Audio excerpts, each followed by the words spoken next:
नमस्कार, स्वागत है आप सभी का हमारे कार्यक्रम हम हैं पीएसएसएम में। मैं हूं आपके साथ नम्रता। दर्शकों, इस कार्यक्रम में हम आपको मिलवाते हैं उन ध्यानियों से जिनके जीवन में ध्यान के माध्यम से परिवर्तन आया है।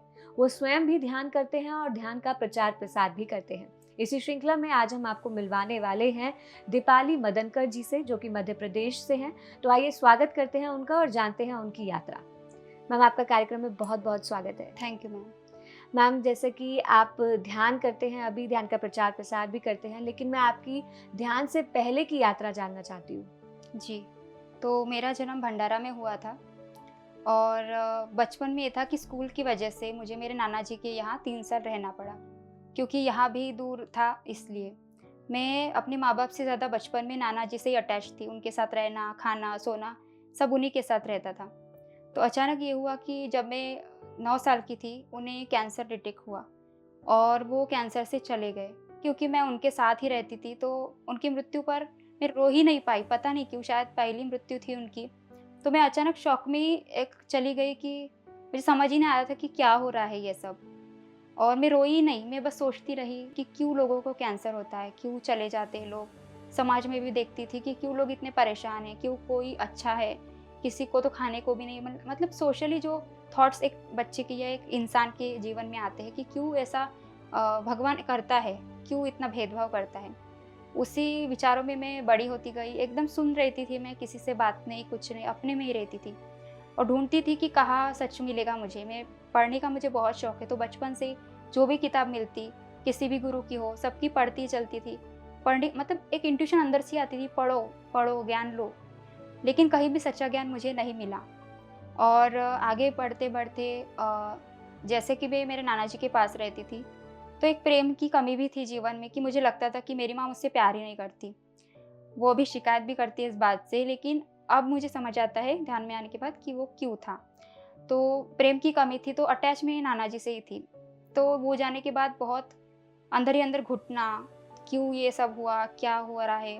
कैसे मिलूँगी नाना जी से? और भगवान मैं कोसती थी भगवान को कि क्यों तुमने ले गए मेरे नाना जी को? क्यों तुमने ऐसा किया? वो कितने अच्छे थे, क्योंकि वो सच में अच्छे थे, बहुत अच्छे थे वो। कभी किसी को कुछ बुरा नहीं बोलना, सब अपना काम करना, कम में ही रहना, कम में ही खाना, ऐसे।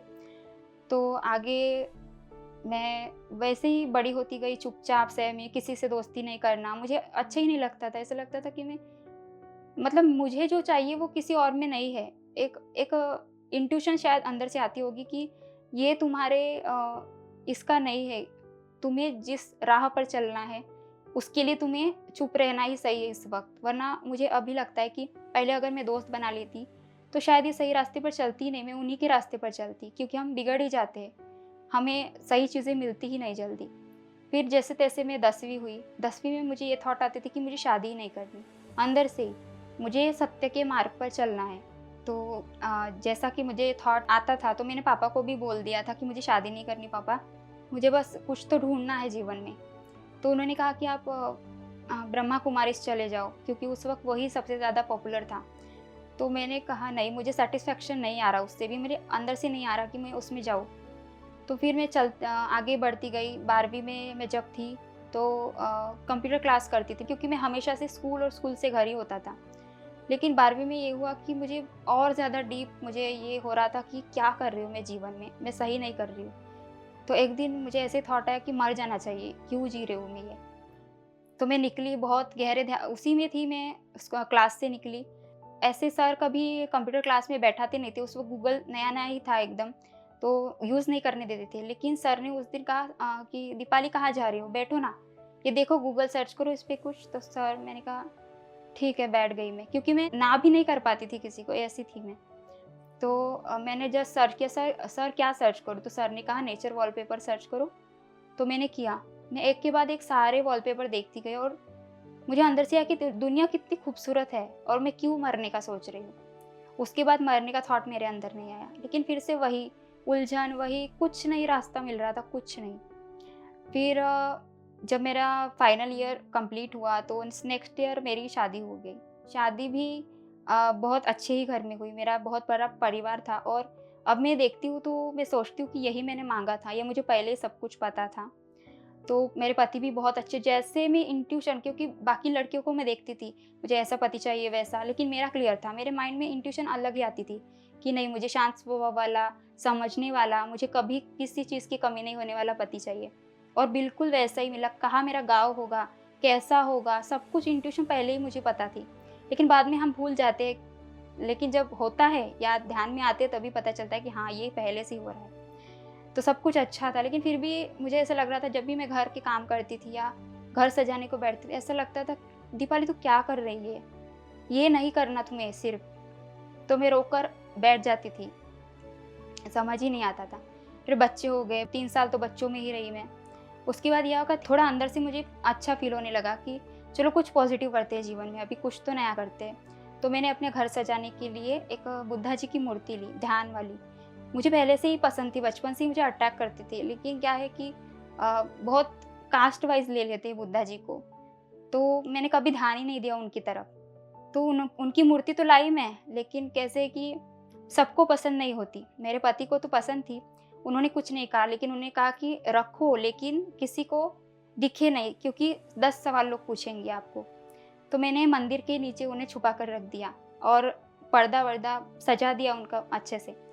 और मैं भगवान के, मतलब मंदिर की तरफ तो नहीं देखती थी, लेकिन उनसे ही बातें करती रहती थी खाना पकाते वक़्त। जैसे एक दोस्त के साथ बात करते हैं, बुद्धा जी मैंने आज ये किया, वो किया, कंटिन्यूअसली उनसे बात करती रहती थी। फिर जब जाना हो रूम से तो उनका पर्दा लगा देती थी, किसी किसी को दिखे नहीं। ऐसे सब आगे बढ़ता गया। तो जिस दिन या जिस महीने में मैंने वो मूर्ति खरीदी, उसी महीने में मेरी बहन को प्रेग्नेंट हुई वो। तो उस वक़्त से जब वो 9 महीने पूरे हुए उसके, पता नहीं मुझे क्या था अंदर से, मैं उसको बार-बार बोलती थी, "अरे जाओ ना तुम", क्योंकि 9 महीने उसके पूरे हो गए थे। मैं बोल रही थी, "अरे जाओ ना, वरना कुछ हो जाएगा बच्चे को, देखो, तुम जल्दी करो।" पता नहीं क्या अंदर से था। तो अभी मुझे समझ आता है कि वो भी एक मास्टर ही है, मेरी बहन की बेटी। वो बहुत खुद के जीवन में खुद संकट लेके आई है बहुत, लेकिन ये था कि जल्दी जाओ ना तुम, उसको लाओ ना जल्दी, पता नहीं अजीब-सा लगता था मुझे। तो ये हुआ कि उसकी डिलीवरी को 3 दिन बाकी थे और रात को मैंने 4 बजे सपना देखा कि क्लियर पूरा विज़न। उससे पहले मुझे कभी सपने नहीं आए, कभी एस्ट्रल ट्रैवल नहीं हुआ, कभी कुछ नहीं पता, मुझे नाम भी नहीं पता था एस्ट्रल ट्रैवल का। मैं जब सरकारी हॉस्पिटल में ही जाते हैं हमारे इधर, तो वो बेड पे है, लड़की हुई है, मेरी माँ उसको पकड़े हुए है और उसका नॉर्मल डिलीवरी हुआ है, ये भी मुझे दिखा क्लियर। मैं एकदम से जाग गई कि ये मैंने क्या देख लिया, और मैं भूल गई। और जब मेरी बहन की बेटी हुई, वो बिल्कुल वही चेहरा था उसका। तब तो मुझे पता ही नहीं था, ध्यान में थी ही नहीं, तो मैंने छोड़ दिया कि चलो कुछ होगा ऐसे। उसके 2 महीने बाद मेरे नानी जी की मृत्यु हुई। तो उस वक़्त भी मुझे रात को सपना आया कि एक बड़ा-सा दरवाज़ा है, उसमें सीढ़ियाँ हैं और सीढ़ियों में ना कुछ सिक्के मिल रहे। तो मेरे बड़ी मम्मी का एक लड़का है और मैं हूँ, मेरी माँ है। तो उसको सिक्के मिल रहे हैं, वो सिक्के उठा रहा है। मैं बोल रही हूँ, अरे यहाँ तो कुछ भी नहीं है, क्योंकि आस-पास कुछ नहीं था, घर नहीं, दुकान नहीं, ये सिक्के क्यों है? तो मेरे अंदर से एकदम से इंट्यूशन आई, अरे यहाँ कोई, मतलब मरने के बाद जो रखते हैं, उनके कोई सिक्के तो नहीं होंगे? एकदम से धक्का लगा कि अरे ये उठाएगा और इसको कुछ हो जाएगा। मैं इतने शॉक से उठी और वैसे ही मेरे फ़ोन की रिंग बजी कि तुम्हारी नानी जी चली गई। यानी कि एक इंट्यूशन था कि कोई मरने वाला है, और वो जैसे ही मैं उठी, मैं एकदम से रोने लगी कि ये सपना कैसे मुझे आ सकता है ऐसे कि कोई मरने वाला है। उसके लगभग 6 महीने बाद मेरी ये हुए, क्योंकि वो कंटिन्यूअसली जब से मैंने बुद्धा जी को घर लाया, मैं बिल्कुल उन्हीं के हाथों, मान लो कि वो सही रास्ते पर मुझे ले जा रहे हैं। उसके 2-3 महीने बाद ये हुआ कि मेरी मेंटल हालत एकदम मानसिक, ऐसे बहुत ओवरथिंक करने लगी मैं, मतलब मैं खुद एक्सप्लेन अभी नहीं कर सकती, लेकिन उस वक़्त कि मुझे कोई सँभालो, मेरे थॉट्स सँभाल नहीं रहे मुझे। मैंने ये भी कह दिया था पति से अपने कि मुझे साइकियाट्रिस्ट के पास ले जाओ, मैं कंट्रोल नहीं कर पा रही हूँ इसे, मैं थक रही हूँ दिन भर ये सोच के। तो उन्होंने कहा कि अपने थॉट पावर बढ़ाओ, क्योंकि उनका बहुत स्ट्रॉन्ग माइंड है इस बारे में। वो कभी दवाइयाँ नहीं लेते, ध्यान में नहीं है फिर भी, वो बहुत स्ट्रॉन्ग माइंड के हैं, लेकिन मेरे से नहीं हो रहा था। मैंने हार मान ली कि अब क्या करूँगी मैं। 1 महीना तो वो चला, उसके बाद ये हुआ कि वो ठीक हुआ, लेकिन मेरे बॉडी पेन, मुझे ल्यूकेरिया हो गया, व्हाइट डिस्चार्ज बहुत होता था, कमर चली गई थी मेरी एकदम पेन। मैं बैठ भी नहीं पाती थी। मेरे बहन को मैंने बुलाया था घर पे काम करने के लिए, क्योंकि बच्चों का भी टिफ़िन होता था। बहुत उस वक़्त, और उसी टाइम ये था कि मेरे जेठ जी को 4 साल से ऑलरेडी कैंसर था। 2 ऑपरेशन उनके हो चुके थे, लेकिन वो ठीक नहीं हुए, कीमो भी हो गया, फिर भी वो ठीक नहीं हुए, और एकदम उनकी हालत ऐसी थी कि अब जाएँगी 8 दिन में। तो जब मैं उन्हें देखने जाती थी तो मुझे बहुत बुरा लगता था, क्योंकि बचपन के वही थॉट कैंसर से जो मेरे नाना जी के वक्त के थे कि क्यों भगवान, क्योंकि वो भी बहुत अच्छे हैं, तो वही सवाल क्यों अच्छे आदमी के साथ ऐसा होता है, वही सवाल आते थे। तो मेरे दिमाग में एक वर्ड क्लिक हुआ, हीलिंग। मैंने उसके बारे में पहले कभी सोचा नहीं, सर्च नहीं किया, पता ही नहीं था कुछ। तो मैंने सर्च करना शुरू किया, और जैसे कि उससे 1 साल पहले क्या हुआ था, लॉकडाउन में कुछ तो हमारी ज़िंदगी में हुआ था कि जिसकी वजह से हम, एक कोच है, कोच बीएसआर, जो थिंकिंग पे बहुत अच्छा बताते हैं, उससे जुड़े थे। तो उनके मैंने सेशन में सुना था हीलिंग वर्ड। तो मुझे लगा कि वो अच्छे से बताएँगे, किसी और के बारे में तो पता ही नहीं था। तो मैंने उनकी वीडियो खोली, तो उन्होंने बताया हीलिंग आप कर सकते हो, एक रेकी जैसा होता है, लेकिन उसके लिए आपको खुद क्लियर होना पड़ता है, खुद बीमारियों से मुक्त होना पड़ता है पहले। उस वक़्त मुझे इतना गुस्सा आया कि मैं नहीं कर पा रही हूँ उनकी मदद, क्योंकि मैं बीमार हूँ। तो मुझे खुद पर गुस्सा आ रहा था कि मैं क्यों बीमार हूँ फिर। तो दीपाली जी, अब आगे की यात्रा में शायद आप ध्यान से जुड़ने वाले हैं, तो इसी रीज़न की वजह से आप ध्यान में आए। जी, मुझे हीलिंग शब्द अंदर से ही क्लिक हुआ। मैंने सर्च करना शुरू किया। हीलिंग, फिर वो पता चला कि खुद पहले क्लीन होना पड़ता है, वो तो छूट गया। फिर मैंने एक के बाद एक कैसे हीलिंग करते हैं, खुद की कैसे करते हैं। ऐसे करते-करते मुझे पीएमसी हिंदी की एक आत्मा की यात्रा की वीडियो दिखी, जहाँ पर स्नेहा मैम की एक वीडियो है कि ध्यान से मेरी सारी बीमारियाँ ठीक हो गई, ये एक टाइटल था। मैंने बोला ये ध्यान क्या है और इससे कैसे ध्यान से बीमारियाँ ठीक हो सकती है। मैंने पूरा वीडियो देखा उनका, कुछ समझ नहीं आया, क्योंकि ध्यान के बारे में नहीं था वो, उनकी आत्मा की मतलब जर्नी थी उनकी पूरी।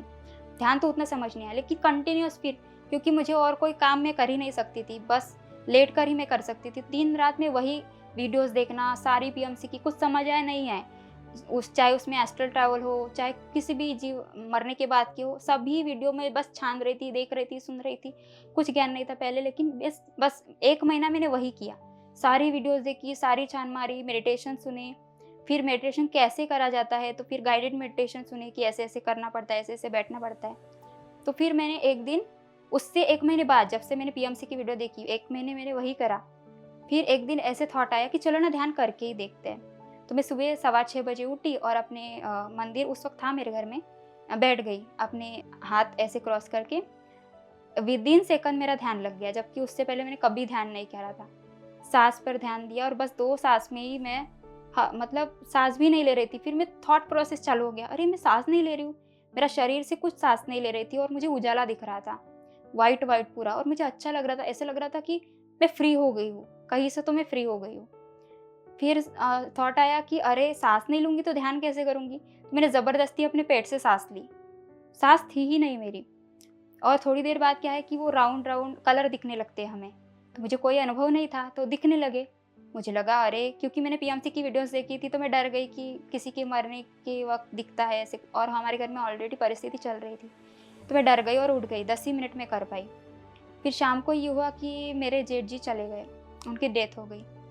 मैं बहुत इमोशनल थी, क्योंकि इमोशनल नाना जी की वजह से भी कि कैंसर से उनकी डेथ हुई, और फिर सुबह जाना था हमें, थोड़ा दूर है उनका घर हमसे।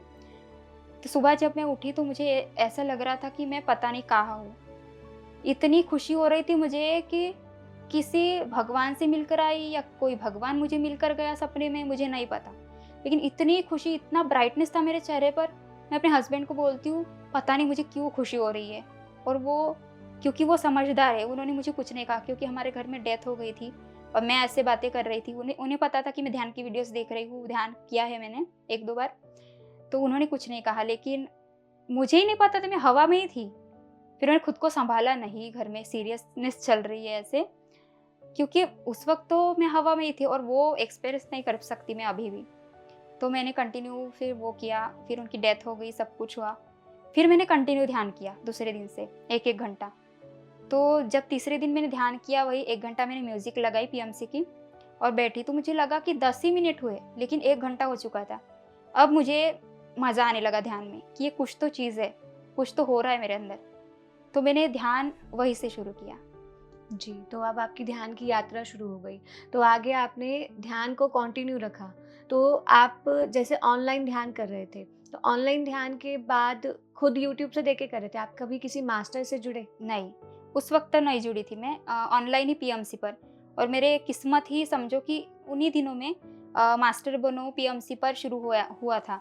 तो मैंने ऐसे ही क्लिक किया कि ये क्या है, क्योंकि वो भी नहीं पता था। क्लिक किया, उससे जुड़ी भी और 40 दिन उनके साथ कंटिन्यू भी रखा मैंने ध्यान। तो आगे आपके ध्यान के और एक्सपीरियंसेस जानना चाहते हैं। जैसे अब आपके मन में जो क्वेश्चंस थे कि जी। कैंसर से क्यों गए, ऐसा क्यों होता है, तो अब आपके जेठ जी उस टाइम पे गए। आपको खुशी तो हो रही है, लेकिन वो जो क्वेश्चंस थे, जी। उनका आंसर आपको मिला? जी। तो उसके 8 दिन में ये, क्योंकि मैं कंटिन्यू देख रही थी, डेथ वगैरह हो गई जेठ जी की, लेकिन कंटिन्यू मेरा वीडियोज़ देखना और ध्यान करना शुरू था। तो एक दिन मैंने हितेश वशिष्ठ जी की वीडियो देखी एस्ट्रल ट्रैवल पे। तो उन्होंने सारा कुछ बताया, लेकिन कुछ समझ नहीं आया क्या होता है एस्ट्रल ट्रैवल, आत्मा कैसे निकलती है, कुछ नहीं पता था। लेकिन ध्यान से जुड़ने के 8 दिन बाद ही, क्योंकि मेरी प्रॉब्लम अभी ठीक नहीं होती, मैं वैसे ही वीक थी, पेन हो रहा था कमर में, गोलियाँ चल रही थी, लेकिन असर नहीं हो रहा था मुझ पे कुछ भी, किसी भी दवाई का। तो ऐसे ही शाम को एक दिन 9:30 बजे रात को मुझे ऐसा लगा कि मुझे ठंड लग रही है और कुछ तो हो रहा था ऐसा अजीब-सा, मुझे लगा फिर से मुझे बुखार चढ़ रहा है। तो मैं सो गई, 10 मिनट के लिए करके मैं सो गई। जैसे ही मेरी आँख लगी, मैं एकदम हवा की तरह, या कहो कि कोई आग जलाए तो एक धुएँ की तरह मैं बाहर निकल गई। और मैंने सोच भी रही हूँ, अरे मैं ये कैसे निकल गई बाहर? मेरे शरीर से 10 इंच ऊपर मैं तैर रही हूँ और मैं सोच रही हूँ, अरे क्या हो गया? मैं अंदर जाऊँगी कि नहीं? और मैं उस वक़्त भी, क्योंकि भगवान से मेरा कनेक्शन था ही नहीं, तो मैं किसी का नाम ही नहीं लेती थी। मैं नाम लेती हूँ तो बुद्धा का ही लेती हूँ। तो मैंने कहा, बुद्धा जी, महावीर जी, प्लीज़ ये करो, क्या हुआ? मैं अभी नहीं जा सकती, अगर मेरा टाइम भी आ गया हो तो जो भी हो रहा है, मुझे प्लीज़ ये सपना हो तो टूट जाए, लेकिन नहीं तो मैं वापस, मुझे नीचे रख दो, मैं नहीं जा सकती। तो कुछ नहीं हो रहा था, मैं वैसे ही तैर रही थी और मेरे बेड के पास, क्योंकि सब कुछ क्लियर था, मेरा रूम क्लियर था, बेड क्लियर था।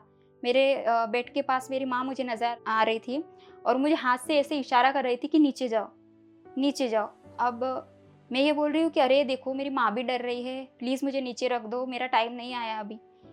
तो लगभग इतना सोचने आप अगर 2-3 मिनट भी समझ लो कि ये हुआ इतना टाइम में, उतना टाइम मैं ऊपर थी और फिर नीचे धीरे से उन्होंने मुझे नीचे रखा। अब मुझे नहीं पता कैसे रखा, कितने एस्ट्रल मास्टर थे या जो एंजल्स थे, मुझे नहीं पता, लेकिन धीरे से वैसे की वैसी मेरी बॉडी, उन्होंने मेरी सोल को मेरे बॉडी में डाल दिया, या जो भी एस्ट्रल बॉडी मेरी थी, मैंने खुद को अपनी बॉडी में फ़ील किया और मैं वैसे ही उठकर बैठ गई कि ये मेरे साथ क्या हुआ, मुझे क्या हो रहा है। मैं तुरंत अपने पति को फ़ोन लगाया कि देखो, मुझे कुछ हो रहा है मेरे साथ, प्लीज़ जल्दी आ जाओ, ऐसे करके।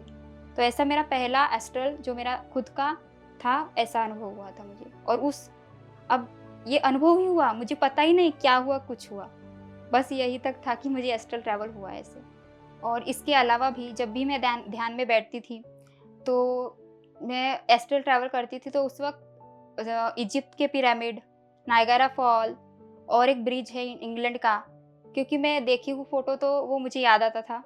वो देखा मैंने एस्ट्रल ट्रैवल में। एक दिन मैं ऐसे ही सुबह ध्यान में बैठी, तो मुझे कुछ गुदगुदी सी हुई, मुझे लगा अरे क्यों ध्यान नहीं लग रहा आज। तो फिर मैं सो गई वापस जाके। उसी वक़्त मैंने देखा कि मैं खुद पृथ्वी के बाहर हूँ। अपने दोनों हाथ फैलाए मैं तारों को देख रही हूँ, पृथ्वी को देख रही हूँ। वो भी एक बहुत खूबसूरत अनुभव था मेरा। और इससे आगे भी बहुत छोटे-बड़े और बहुत सारे मेरे एस्ट्रल टेस्ट भी हुई, बहुत सारे मुझे अनुभव और मेरे डर पर, क्योंकि हम ध्यान में आने के बाद यही सोचने लगते हैं कि मेरे डर खत्म हो गए। लेकिन वो टेस्ट भी मेरी एस्ट्रल में बहुत हुई कि कैसे डर से निकली कि नहीं मैं, या फिर जो पारिवारिक एस्ट्रल टेस्ट होती है, वो भी बहुत हुई मेरे साथ। जी, तो आगे आपकी यात्रा सुनेंगे दीपाली जी। जैसे कि मैंने क्वेश्चन पूछा था कि आपको आपके आंसर्स मिले कि नहीं, जो आपके मन में बचपन से एक क्वेश्चन था कि कैंसर से क्यों डेथ होती है, मरते क्यों हैं? साथ ही साथ आपको सेल्फ लव की कमी थी। जैसे आपने ये बोला कि आपकी मदर ने आपको प्रेम नहीं दिया, तो ऐसी भी समस्या आपके जीवन में थी। क्या ध्यान के बाद इसमें भी कुछ परिवर्तन आया? जी। जैसा कि हमारे पीएसएसएफ में है, ध्यान, सज्जन सांगत्य और स्वाध्याय। ध्यान में कर रही थी, सज्जन सांगत्य में वीडियोज़ देख रही थी सारे, और स्वाध्याय, तो स्वाध्याय सीरीज़ में भी सबसे पहली बुक मुझे मिली थी जीवात्मा जगत के नियम। क्योंकि जीवन के सवाल, ध्यान तो हम करते हैं, लेकिन सवालों के लिए ज्ञान लेना ज़रूरी है और वो ज्ञान से ही आते हैं। तो धीरे-धीरे एक-एक मास्टर के अनुभव सुनकर फिर धीरे-धीरे पता चला क्यों जन्म लेते हैं, कैसा होता है ये, हमारी प्लानिंग होती है। उस पर बहुत सारे बुक्स भी मैंने ऑनलाइन ही पीएमसी पर ही पढ़े, सुने हैं। उनसे मेरे पता चले कि कैंसर क्यों चूज़ करती है, कोई भी बीमारी इंसान क्यों चूज़ करता है, क्यों अपने जीवन में ट्रबल चूज़ करता है, क्योंकि प्रॉब्लम क्यों चूज़ करता है। हमें लगता है कि अरे बेचारे की लाइफ में कितनी प्रॉब्लम है, लेकिन वो खुद चुन कर आता है ताकि वो सच ढूँढना चाहे जीवन में कि नहीं, ये तो सच नहीं हो सकता, इतना दुःख नहीं हो सकता, भगवान इतना कठोर नहीं हो सकते। तो इस यात्रा से जुड़ने के लिए वो अपने जीवन में प्रॉब्लम्स लेकर आता है। और इस तरह से मुझे पता चला कि मेरे नाना जी ने भी जो चुना था अपनी बॉडी विकेट करने का एक कारण, वो वही था कि वो उस जन्म में या फिर अगले जन्म में सही रास्ते से जुड़ना चाहते थे। जी, तो दीपाली जी आगे जैसे आपको ये इतने अच्छे एक्सपीरियंसेस हो रहे थे, स्वाध्याय भी आपने करना शुरू कर दिया, तो कुछ और भी बुक्स आपने रीड करी? जी, मैंने बहुत सी बुक्स पीएमसी पर तो पढ़ी ही, क्योंकि स्टार्टिंग में पता नहीं होता कौन सी बुक पढ़नी है, क्योंकि वही कि बचपन से बुक्स तो मैं बहुत पढ़ती हूँ, लेकिन किसी में सही ज्ञान नहीं मुझे मिला। और कई दिनों से बचपन से ही मेरे घर में श्रीमद् भगवत गीता भी थी, लेकिन मेरी कभी इच्छा नहीं हुई, क्योंकि मैं सब तो पढ़ती हूँ, लेकिन एक आता था अंदर से कि नहीं, इसमें वो सच तुम्हें शायद नहीं मिले। क्योंकि होता है ना, ग्रंथ तो सही है, लेकिन उसका जो मतलब है वो सही नहीं होता, कई बार मिलावट कई बार हो जाती है। शायद अंदर से ही मेरा आता था कि मैंने पढ़ी ही नहीं। लेकिन उसके बाद पीएमसी से जुड़ने के बाद सही बुक कौन सी है, जैसे कि जीवात्मा जगत के नियम मैंने ऑनलाइन ही पढ़ी थी। मेरी सबसे पहली बुक थी द थर्ड आई मास्टर, जो मैंने बुक मंगवा कर पढ़ी थी। वो पढ़कर मुझे पूरे जीवन के मेरे मतलब मानो कि सबसे फेवरेट बुक मेरी वही हो गई कि एक मास्टर के जीवन में, क्योंकि जैसा कि वहाँ बताया गया है कि लोब्सांग रामपा जी के नसीब में पहले ही था कि वो थर्ड आई मास्टर है, लेकिन कितने कठिन परिश्रम से उन्हें गुजरना पड़ा पूरी ज़िंदगी, और तब वो जाकर थर्ड आई मास्टर बन पाए। और तो उनका सुनकर मुझे लगा कि मेरे ज़िंदगी की प्रॉब्लम तो कुछ भी नहीं है, या किसी भी इंसान के, एक थर्ड आई मास्टर के जीवन में इतनी प्रॉब्लम हो सकती है, तो हम तो नॉर्मल है। उसके बाद कंटिन्यू मैं उनकी बुक और एक मैंने ऑर्डर करी, यू फॉरएवर। वो भी मैंने अभी तक तो पूरी नहीं पढ़ी, लेकिन मैंने ऑनलाइन पूरी सुनी है उसको भी, नीता मैम के इसके। और उसके बाद अपनी सोल्स जर्नी, पत्री सर की भी तुलसी दल मैंने पढ़ी। उसके बाद अपनी श्रीमद् भगवत गीता पत्री सर की। तो ऐसे जो जो मुझे बुक मिलती गई पीएमसी से, नाम मिलता गया, वो मैं पढ़ती गई। और बहुत सारे सवालों के, क्योंकि सबसे ज़्यादा सवाल यही होता है कि मरने के बाद क्या होता है, मरने हम क्यों अपना जीवन ऐसे चुनते हैं। ऐसे कई सवालों के जवाब मुझे मिलते गए। दीपाली जी, अभी तक की आपकी जर्नी बहुत अच्छी रही, लेकिन अभी बहुत सारी जर्नी आपकी जानना जी। बाकी है, तो हम आपसे अगले भाग में फिर से जुड़ेंगे। तब तक के लिए आपका धन्यवाद। Thank you. तो दर्शकों, इस कार्यक्रम में हमने बात की दीपाली जी से। हमने जाना कि ध्यान से पहले का जीवन उनका कैसा था, ध्यान उनके जीवन में कैसे आया, और ध्यान आने के बाद कैसे उनकी यात्रा आगे बढ़ी, कैसे उन्होंने स्वाध्याय शुरू किया। अगले भाग में हम उनसे जानेंगे कि आगे की उनकी जर्नी कैसी रही, क्या और भी ध्यान से उनके जीवन में कुछ बदलाव आए। तब तक के लिए आप बने रहिएगा पीएमसी हिंदी चैनल के साथ। यदि आप ये कार्यक्रम टीवी पे देख रहे हैं तो हमें यूट्यूब पे सब्सक्राइब करना बिल्कुल ना भूलें, और यदि यूट्यूब पे देख रहे हैं तो हमारे पीएमसी ऐप को भी डाउनलोड करें। नमस्कार।